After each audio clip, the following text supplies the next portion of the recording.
asalaamaaleykum wa rahmatullah yéen ñi ñuy suivre ci seen chaîne sama xalaat ñu ngi leen di nuyu di leen ziar di leen fàttali yéen a ngi seen programme Fagoro nag comme ni ngeen ko xamee ni si daal professeur Ousmane Ndiaye muy borom Boga bio nekk fële ca Kër Massar waaw ñi nga xam nag dañuy bëgg a jokkoo ko professeur numéro moo nekk ci suuf écran bi noonu par WhatsApp ku ko soxla rek mën nga ko envoyé message WhatsApp bu ngeen fàttali ko vidéo bi passé ñoo ngi ñëwoon ci manque de deret muy anémie muy manque de deret tey nag xam nga keroog waxoon nañ maanaam yi nga xam ne moom lay mandargaal ak li ci aju ak garaaw gi mu garaaw yëpp professeur waxoon na ko am leer tey nag dañuy ñëw ci ñi nga xam ni dalu leen nan lañ war a dundee pour mu bañ leen dal ak ñi nga xam nag malheureusement dañuy manqué deret mais ban système dund la ñu war a adapté pour loolu récupérer seen wér-gu-yaram professeur ñu ngi lay nuyu di la ziar.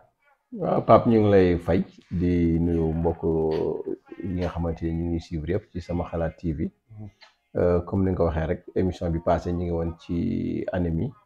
mooy manque deret. manque deret expliqué woon nañ ci vidéo bi passé yëpp. nu muy def ci nit ki ni muy manifesté woo symptômes yi ak causes yeeg yëpp wane woon nañ ko. léegi nag xanaa dañuy ñëw ci prévention bi comme ni nga wax noonu. ak solution yi. mais ma leeralal rek comme Pape li nga may wax toujours. li ngay wax mbokki internet yi. gars yi parfois dañ lay laaj am na ñoo xamante ni. ci vidéo bi li nga wax ci vidéo bi lañ lay laajaat. yooyu moom wax nga ba suwaa.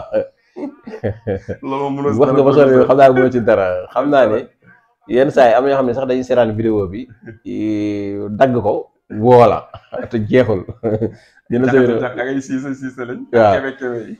waaw mais daal comme ni ko Pape di waxee. li ñu wax ci vidéo bi rek ko nañ doyloo loolu rek.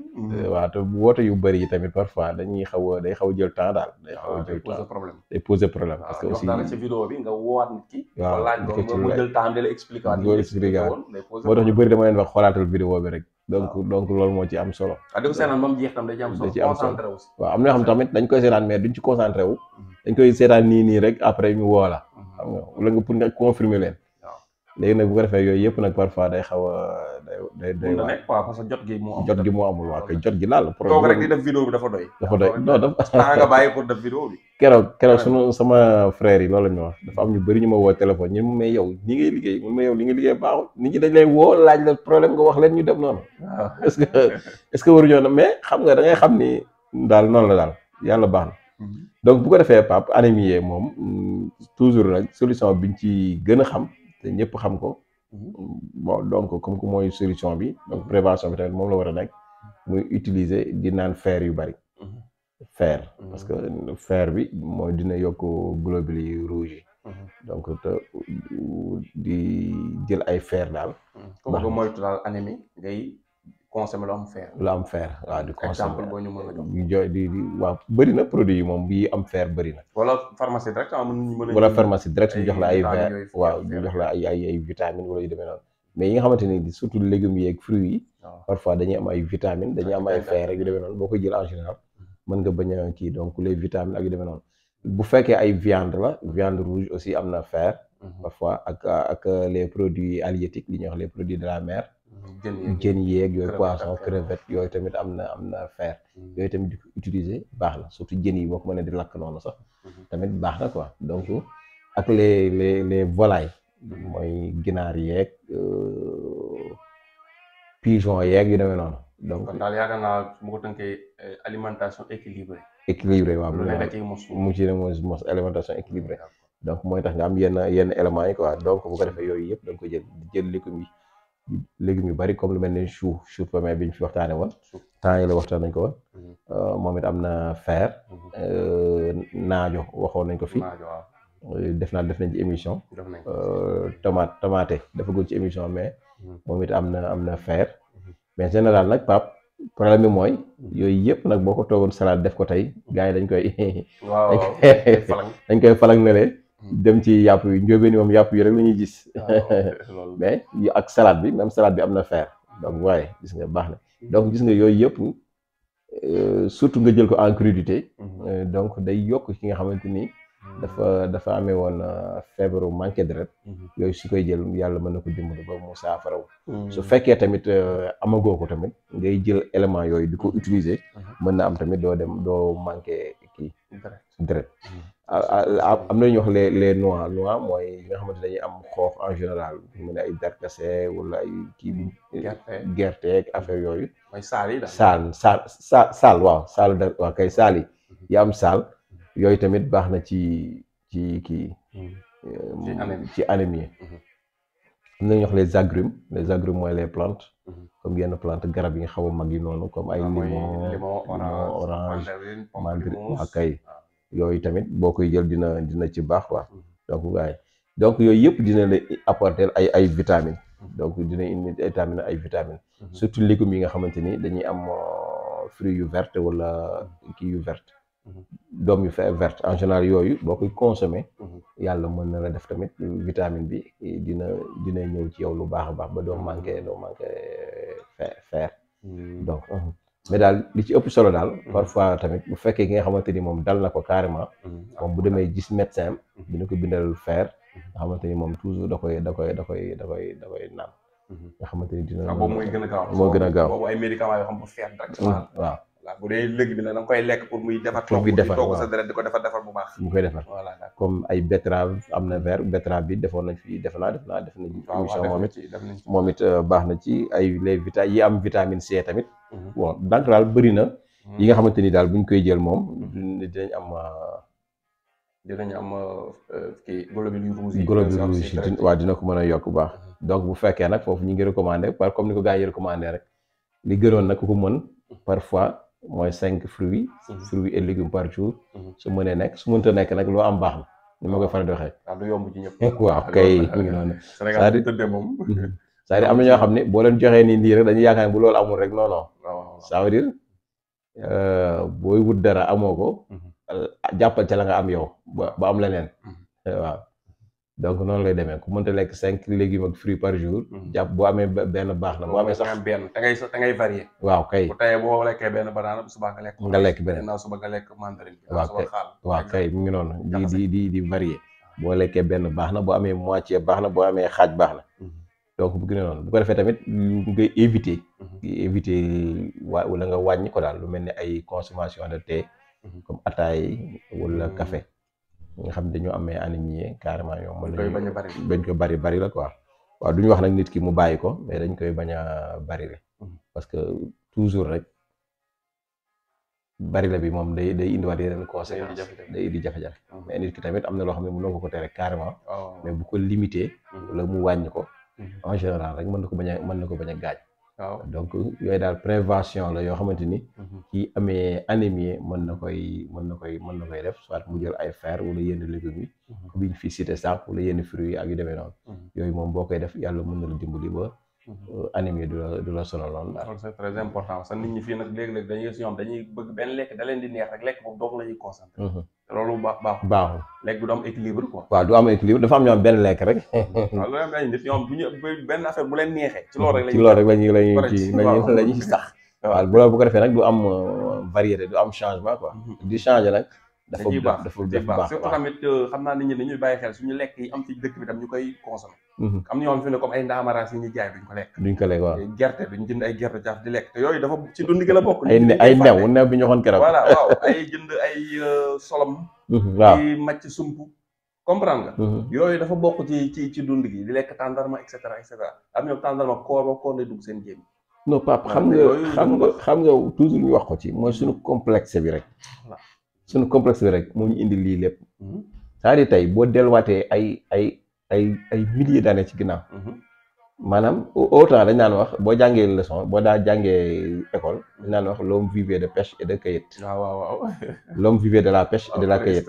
waaw la comprendre donc la cueillette mooy lan. mooy ñoom daawuñu togg. xamuñu woon togg. ci àll bi ngay dem. loo gis mu ñor. ci garab yi. nga witt lekk. waaw noonu lañ doon def. loolu la ñuy wax la cueillette. mais ñooñu biñ koy def loolu ñooñu dañoo amoon wér. waaw parce que li ñuy lekk day jaxasoo. waaw day jaxasoo te c'est naturel. voilà naturel. ñu rëbb tamit di rëbb lépp la ñuy rëbb di lekk. waaw dañuy dem si di jàpp ay jën. jàpp ay kéwal ak yu nekk waaw. rabu àll day jaxasoo. waaw kay moo tax booy jàngee la préhistoire dañ naan l'homme vivait de la pêche et de la cueillette def naa suma juum la. te loolu ñooñu gënoon a wér fuuf sax. waaw xam nga suñ musaana gaañu wala dara dañuy jël ci xob yi rek jël taf. waaw waaw dëbb moo ko tax dëbb moom moo ko rek taf ci xam nga dëbb kii continuer dañuy dëgër dañuy am doole dañuy am doole dañ am doole gis nga dañuy dëgër am doole après doo parce que doo ñu togg nag waaw doo ñu togg dañu togg ay jamono duñ togg bu dem ba yàgg ba ñu trouvé togg ñu lay lakk te boobu duñ togg di dugal si cin def dawlin saaf muy rosi di kii amul woon waaw dañuy taal ab taal rek jël ay kii taal jël li ñuy kii tiimale ko ci mu lakk ba mel niñ ko bëgg ñor rek ñu daal lekk jeex na te boobu vitamine ci lay nekk mais ñun li ñuy toggee vitamine day dee ba léegi ñuy dund façon dund boobu dañuy wér waaw dañuy wér parce que te tamit comme ni nga wax sànq siddéem yi ci àll bi ñu for de màcc sump si ñu for màcc salon bi buy bi ñu for yooyu yëpp ñu for màcc leen lekk dañu am vitamine dañuy dëggal feebar sax du leen yàpp comprendre nga donc yooyu parce que yàlla wax na ko sax yaakaar naa man nit ñu ne zone bi ñu nekk li leen di faj mi ngi foofu waaw parce que loolu li leen faj weesul fi ñu nekk environnement bi di fa sax ak li fa am terrain te varié na mais fii ñun pour nga gis léegi ab kilifa muy màcc si dem problème la nga gis nit muy màcc sump dañoo def daa ñàkk fay mel na yëfi xale waaw te bu tubaab yi defaree seen tàngal nga jël tàngal màcc waaw tàngal léegi gën a nekk yëfi xale bu ñu defaree beneen affaire nga jël ko lekk mais yow sa fruit nga defe ne nga bàyyi ko nga bëgg koo kii quoi voilà man daal doy na waar waaw kenn mu toog xaw ma lan mooy dal mais am nañ problème waaw non mais dañoo dem ba ñun ñu jàpp daal ñun maanaam ñun existé tuñu xamuñu dara musuñu xam dara waaw def dara waaw tubaab bi daa mel ni noonu la ñuy fonctionné effectivement tubaab bi rek ñoo xam ñoo mais tubaab bi ñu fi ñëw nañ fi ëpp ñu doole maanaam indi utiliser ruse ak doole fexe ba def fi lañ ci def waaye avant ñuy ñëw Afrique gi yu Sénégal avant ñëw ay Sénégalais ka sa fi nekkoon ay nit ñu ñoo fi dëkkoon même buñ doon defante yu ba nekk ay ceddo di xeex seen biir mais organisé woon nañ seen dund ba am nuñ ko defee loolu fuñ ko teg ci xam-xam lañ ko tegoon fexe dem ay buur organiser société bi di am ay soldats di am et cetera joxe impôt yi waaw loolu xel lañ utiliser ba def ko mais ñu jékki-jékki loolu ñu raxas ko ba mu set waaw ñu indi beneen système léegi nag comme dem nañ bañ ne dañoo am indépendance yaa xëyti boo may indépendance da nga koy wane. da nga koy wane waaw sa indépendance ñun bëriwul benn yoon di am nañ indépendance. amaguñu indépendance de ba léegi nous ne sommes pas indépendants. indépendance tax de suuf indépendance tax de suuf la léegi nag professeur. ñi nga xam ne nag moom par exemple tey feebar bi dal na leen a dal nii. si wàllum ay gàncax. am na ay gàncax yoo xam ni maanaam da ciy gaaw ay moo xam jëm ci ay xob wala ay xas wala ay reen yoo xam ni si garab yi sax ci réew mi la. yoo xam tam am nañ doole bu baax ci wàllu kii. waaw léegi bu ko defee ci wàllu garab même avant ñëw ci garab sax fàtte woon naa lu mel ni foie tamit. waaw baax na ci ñi amee kii nu mu tuddati. anémie ñu manqué deret mais daal am na benn plante boo xamante ni moom baax na ci deret te ñu bëri d'accord nañ ci fajkat yu bëri d'accord nañ ci. muy garab bu ñuy wax wén. waaw xasum wén. waaw xasum wén.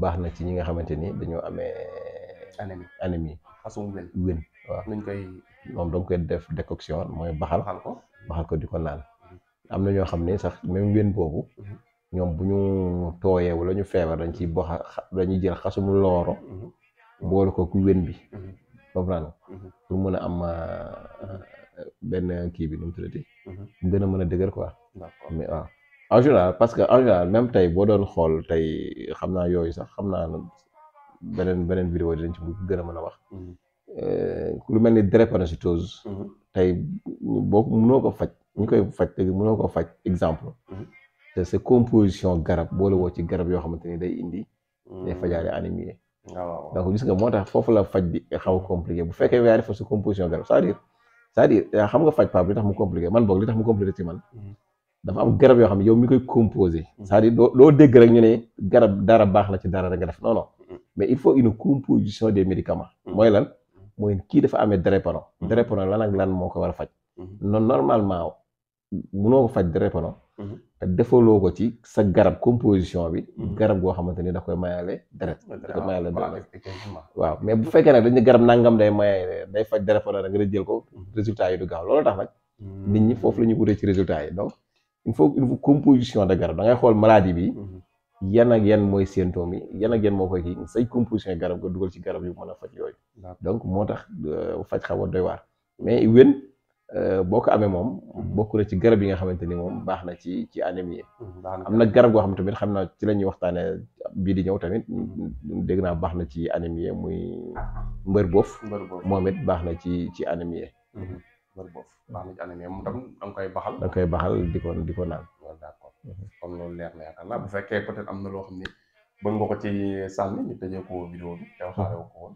waaw comme li ñu waxoon rek sànq xam naa ne liñ ci yokk du bari mooy que ni waxoon nañ ni hémoglobine bi parfois buñ ko mesurer mu inférieur à la normale mooy nekk anémie, mais parfois tamit bu fekkente ni supérieur na à la normale loolu aussi moom la ñuy wax la polycythémie. La polycythémie nag toujours bu amee en général bu fekkee da ngay maye deret ñoom médecins yi dinañ xam ni lii normalul.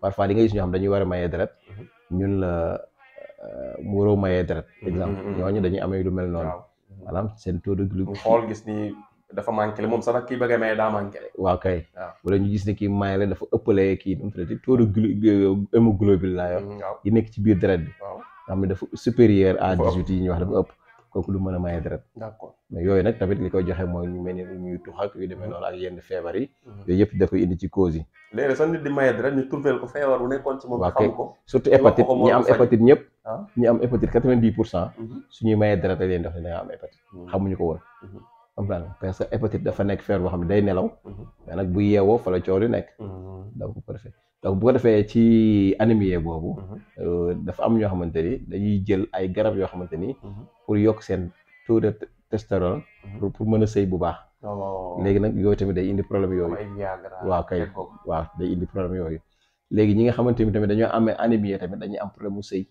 dañuy dem duñu am désir sexuel maanaam mën nga tëdd ak sa soxna te doo bëgg doo mën a sëy sa xel sax du ci nekk parce que da nga manqué le anémie donc moo tax gis nga donc logique na parce que loolu am na relation ak deret donc da ngay gis parfois da ngay gis koo xam danaa la su ma tëddee ak sama soxna sax sama xel du ci nekk donc loolu tamit day mën a lié ci manqué deret waaw moo tax faj dafa naqari de pour nga faj nit mu wér non yàlla rek a ciy jàpp mais parce que la koy sabab ak la ngay faj mën naa am bokkuñu loolu mooy problème bi tey nit ki amee impuissance sexuelle mën na am li koy waral yëpp mënoo ko fajal mu nekk affaire yu bëree bëri waaw kay doo xam donc bu ko defee nag moo tax faj xaw a doy waar mais di daal li ci am solo mooy li ma sama benn client waxoon rek laay wax ñu bari keroog waaw ku gëm yàlla mu ni mu ne dafa feebar hémorroïde mais bi mu feebaree fu ne dem na fa faju mais faju na ba sonn ñi lekk xaalisam 80 000 100 000 150 000 mais gisul résultat mais nee na mu continuer rek ba yàlla boole ko koo xam ne faj na ko xam nga lu ma ni ko nag kon sant yàlla parce que boo découragé woon ni ñëpp a yam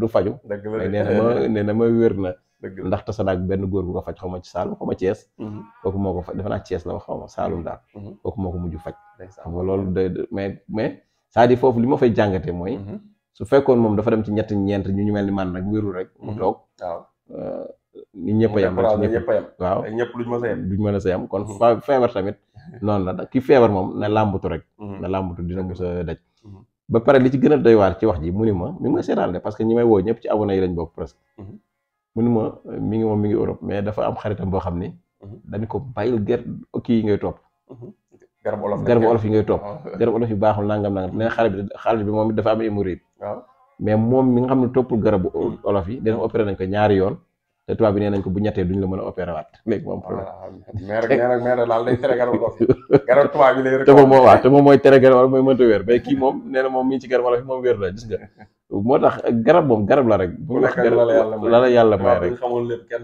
waaw kay mi ngi noonu kon nag nañu delluwaat lépp rek xam ne yàllaa fi nekk rek te mooy faj bu ko neexee sax ay nit dañuy wér hôpital waaw ay nit dañuy wére ci ay fajkatu cosaan loolooy dëgg mooy dëgg rek waaw mooy ay nit dem nañ ci ay fajkatu cosaan wér ay nit dem nañ hôpital wér ay nit dem nañ ci ay fajkatu cosaan dee ay nit dem hôpital dee loolooy réalité bi non ñun sax lañ yàpp pap mais hôpital yenn saa nit ñëw ni la gisuma dara mais hôpital ña fay dem te gisuñu dara bëri nañ de mu koy faral di wax sama benn waay ma ne ko hôpital morgue lay njëkk a tabax presque te am na feebar yoo xam ni fajkat cosaan dinañ koy faj te du feebaru hôpital moderne yi hôpital moderne lépp dafa basé ci science moderne bi science moderne bi affaire yi nga xam dafa dugg ci wàllum traditionnel ay culturel si xam nga teniru ko compte ñoom affaire lu bët mën a tege la ay microbe ay virus ay nangam ñu xool ko gis ko mi ngi nii def ay rayon x xawma ay scanner ak affaire yooyu gis ni lii mooy problème bi faj ko.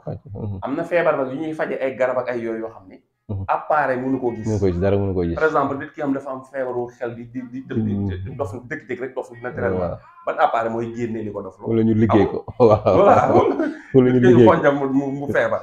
boo demee di rajo du gis dara da nga nit ko am day feebar souffrir sonn mu dem mu ne rajo ba fukki ak juróom-benn nee nañ gisuñu dara du feebar parce que li ko dal du mbirum rajo. hôpital loolu nag boo nee hôpital ñoom rek ñooy faj feebar yi problème day posé wu. parce que feebar yi nekkul feebar yëpp la lekk di joxe. hôpital peut-être feebar yi lekk di joxe mën nañ ko war a mën a faj mais feebar yi nga xam ne lekk joxewu ko affaire mystique la. xool lugu jaan rek xool lugu jaan rek. ku jaan mat ñuy lugu ba mu wàcc. wax ba mu wàcc. wàcc loolu ban machine moo loolu doy na waar de. man sa maam tolloo na foo xam ne su nekkul dëkk ba. ku jaan mat fekk mu voyagé da nga ñëw der bi muy jullee rek ngay toog jaan di wàcc.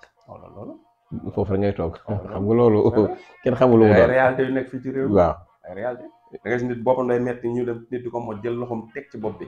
di jàng di tëf bopp bi seddu guy. moom noonu la daan def daan mocc bu ñu la sedd na nga ne. médecine moderne xamu ko mënu ko comprendre. la daan moccal ba nga ni sedd na mu doog a bàyyi. léegi la nga gis ku tax man dama cartésien la di wane ni maam ay mbiram ci raison la ko teg ku teg say mbir ci raison jarul ngay gëm yàlla. waaw yàlla kenn mënu ko raisonner. kenn mënu ko raisonner affaire foi la affaire foi da ngay gëm wala nga bañ a gëm. mais boo nee yow sa dund yëpp ci raison nga koy teg. waaw yow cartésien nga pare ngay julli di woor amul sens. cartésien du julli di woor parce que yàlla xel mënu ko teg xalaat ko. mënu ko du mbirum raison du mbirum logique. dépassé na loolu quoi beneen niveau la. waaw mbirum nag science yeeg yi ñuy def lii moom mun nga ni mbirum logique la. lu ci logique ñu def lu logique ñu bàyyi. waaw noonu lay fonctionner voilà. gars yi ñu koy xamee noonu nag parce que léeg-léeg ngay sa benn naan la gars yi dañuy wax rek effet jinne daa am. te nga ne musulman nga yaa ngi julli yaa ngi woor. yàlla jël saar tuddale ko ci alxuraan. waaw yow nga defee ne am ñu naan gis naa jinne nga bëgg leen wedd da nga jinne am. waaw te di ñooñu naan gis naa jinne même bu ñu gisul di fen tamit terewul jinne am na waaw. yàlla te moom yàlla sax nee na wa maa xalaqtu jinni wal insa illaa liya'buduun maa bind nit ak jinne lu dul ñu jaamu ma. bari na ñuy wax jinne te xamuñu jinne duñu gis jinne. benn waay bu ko defoon de fee tax na benn paa di wax pour jinne di wax garaaw paa bi man de daa am la ma jaaxal ci li ngay wax mu ne ko sa peru bët bii ma gis musta tege ci jinne mu ne ko bu naqal mu ne ko sa peru bët bii ma gis musta gis jinne waaye ñoom fekk na daa am yu may génn ma defaroon ay jinne la foofu la mujj daa am yu may gént mu defee noonu ay jinne la. jinne di caaxaan Pape gars yi dañuy wax ki muy waxal ko gën a egg. ki nga xam ne waxuma la gis jinne de mais yow mi gis jinne sax boo xoolee sa bët xam ko waaw. daa ngaa xool ne ko sa peru bët bii ma gis musul gis jinne mu naqal mu insisté mu ne ko daa am yu may gént ma yaakaaroon ay jinne la. non ñiy wax jinne ñëpp ci suñu jinne. professeur kon ñu ngi lay jërëjëf merci. waxtaan bi am na solo. macha allah kon xam naa ñi année bi ñu koy gën a bàyyi xel surtout maa garab gi nga wax noonu. garabu wén xasu wén. ñu koy baxal di ko jëfandikoo. xam naa rek question bi ñu ciy mujj pour tëj ko mooy ndax ñi nga xam tam amuñu année bi mën nañ koy utiliser. pour di renforcer seen. waaw effectivement bien sûr wén moom dafa baax moom mën nañ koy utiliser. moom laa la wax sànq surtout ñi tooy ak ñu demee noonu. mën nañ koy utiliser renforcer moom comme li nga wax rek fagaru. d'accord mën nañ ciy fagaru. waaw fagaru waaw kon baax na alhamdulilah. kon professeur ñu ngi lay remercier di la jox rendez-vous xam naa ba vidéo bii di ñëw nga xam ne dinañ wax ci garab bi nu mu tuddati garab gi law. mbër boof la ñuy waxtaane muy garab bu am solo. macha allah jërëjëf Pape jërëjëf merci.